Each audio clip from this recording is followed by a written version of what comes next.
দীপা কুমারের মুখ দেখতে চাইলে কুন্তলা বলে, উনি আমার গুরুদেব, উনি কাউকে মুখ দেখাবেন না, আমি আপনাকে মুখ দেখতে দেব না। সেই মুহূর্তে পুলিশ এসে অজ্ঞান হয়ে পড়ে থাকা লোকটার জ্ঞান ফেরায়, কিন্তু সে কুমার নয়, তাকে দেখে সবাই অবাক হয়ে যায়। এরপর দীপা সবার সামনে বলে, এখানে আমি কুমারকে দেখেছি, কিন্তু এই লোকটা এখানে কি করে এলো? কুন্তলা বলে, উনি আমার গুরুদেব, আর এ বাড়িতে কেউ না থাকাকালীন অবস্থায় আপনি এ বাড়িতে এসে তল্লাশি করতে এসেছিলেন।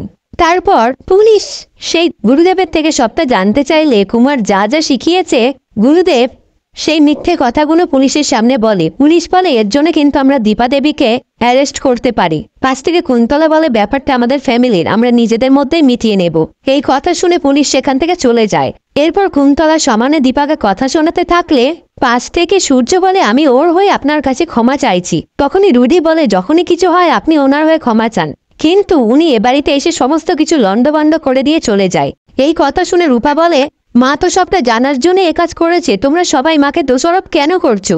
তখনই কুন্তলা কৃষ্ণকে বলে, তুমি তো আমার নতুন বউকে নিয়ে এ বাড়িতে থেকো, আমি গুরুদেব আর আমার ছেলেকে নিয়ে এ বাড়ি থেকে চলে যাব। আর দীপাকে বলে, আপনি সোনাকে নিয়ে আপনার কাছেই রাখবেন, ওর ছেলে হোক বা মেয়ে হোক, সে তার বাবার পরিচয়ে বড় হবে না। সেই সময় সোনা এসে এই কথাটা শুনতে পেয়ে চিৎকার করে বলে, না। কুন্তলা বলে, এ কি, তুমি এখানে কি করছো? সোনা বলে, আমাকে আটকে রাখতে পারলেন না তো? আর দীপাকে বলে, আমি সবটা জানি।